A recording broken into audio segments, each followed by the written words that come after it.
네, 여러분 반갑습니다. 주아롱쌤 책 읽는 시간입니다. 오늘은 현명한 투자자의 인문학에 나오는 한 구절, 짧은 구절이긴 한데 굉장히 중요한 구절이라서 여러분들에게 간단하게 소개시켜 드리려고 합니다.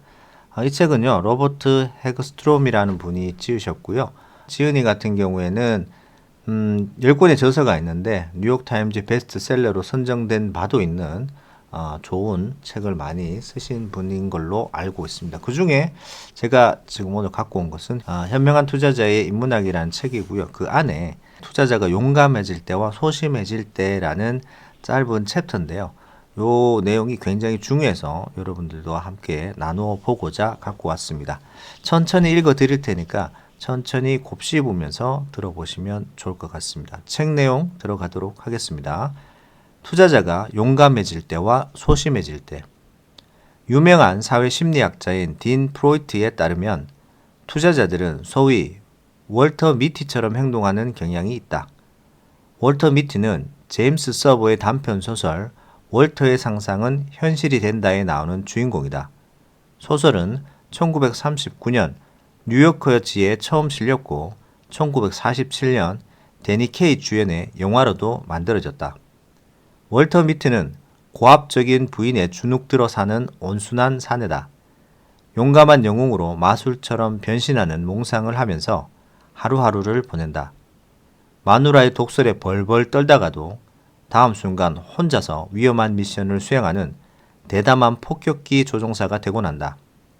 프로이트는 투자자들이 월터 미티가 인생을 살아가는 방식처럼 주식시장에 대응한다고 믿는다.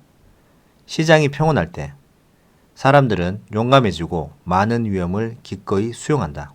하지만 시장이 하락하면 재빨리 출구를 찾아 몰려간다. 그래서 당신이 투자자들에게 직접 그들의 위험 감내 수준을 말해달라고 요청하면 상승장에는 대담한 폭격기 조종사처럼 대답하다가도 하락장에서는 마누라에게 쥐어 사는 공처가처럼 대답할 수 있다. 이런 월터 미티 효과를 어떻게 극복할 수 있을까? 위험 감내 수준을 간접적으로 측정하는 방법을 사용하여 질문의 임에 숨어 드러나지 않은 심리적 문제를 살펴보아야 한다. 빌라노바 대학의 저스틴 그린 박사와 공동 연구를 통해 나는 위험에 대해 직접적으로 질문하지 않고 개인의 성격에 초점을 맞추는 위험 분석 도구를 개발할 수 있었다. 우리는 몇 가지 중요한 인구 통계적 요소와 성격적 성향을 찾아내는데 함께 사용하면 사람들의 위험 감내 수준을 더 정확히 측정할 수 있다. 위험을 수용하는 정도는 나이와 성별이라는 두 가지 인구 통계적 요소와 관련된다. 나이 든 사람은 젊은 사람보다 더 조심스럽고 여성은 남성보다 더 조심스럽다. 보유 재산은 의미 있는 요소가 아닌 것으로 보인다. 돈이 많고 적음은 위험 수용도에 별 영향을 미치지 않는다. 자기 통제감과 성취 동기라는 두 가지 성격 특성도 중요하다. 자기 통제감은 사람들이 자신의 환경과 자신의 삶에 관한 의사결정을 스스로 통제하고 있다고 느끼는 정도를 말한다. 이런 통제감을 가지고 있다고 믿는 사람은 내부 지향형이라고 불린다. 반면 외부 지향형은 사람들에게 통제권이 거의 없다고 생각한다. 그들은 자신을 바람에 날리는 나뭇잎 같은 존재로 본다. 우리 연구에 따르면 위험 수용도가 높은 사람들은 압도적으로 내부 지향형이 많았다.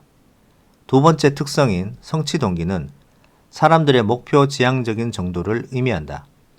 목표에 대한 집중이 커다란 실망으로 이어질 수도 있지만 위험 수용도가 높은 사람들은 목표 지향적이었다. 자신의 위험 수용도를 이해하는 일은 단순히 자기 통제감과 성취 동기를 성취하는 것 이상의 훨씬 복잡한 일이다. 성격 특성과 위험 수용도 간의 관계를 좀 더 구체적으로 이해하려면 사람들이 위험과 관련된 환경을 어떻게 바라보는가를 이해할 필요가 있다. 당신은 주식시장을 행운이 따라줄 때만 당신이 이길 수 있는 게임으로 보는가? 아니면 정확한 정보와 합리적인 선택을 통해 성공할 수 있는 일로 보는가? 심리학적 연구에 따르면 사람들은 자신이 한 의사결정의 결과를 자기 재능의 결과라고 믿는지 아니면 운 덕분이라고 믿는지가 그들이 얼마나 위험한 선택을 하는지에 영향을 미친다고 한다. 평균적으로 재능에 따라 결과가 달라진다고 믿을 경우에 일관되게 사람들은 중간 정도부터 높은 수준까지 위험을 선택한다. 반면 결과가 운에 의해 크게 좌우된다고 생각하면 사람들은 훨씬 더 보수적인 영역으로 선택을 제한한다. 이제 이런 모든 성격적 요소들이 어떻게 함께 동작하는지 요약해보자. 나이와 성별이 같다고 가정하면 위험 수용도가 높은 투자자는 세 가지 특성을 보인다. 그들은 목표를 설정하고, 그들은 자신이 환경을 통제하고 결과에 영향을 미칠 수 있다고 믿는다. 그리고 가장 중요한 특성으로 그들은 주식시장을 정보에 기반하여 합리적인 선택을 하면 좋은 결과가 따르는 가능성의 영역으로 바라본다는 것이다. 자, 여기까지입니다. 좀 짧은 내용이긴 한데요. 마지막에 굉장히 강조하고 중요한 내용이 나왔습니다.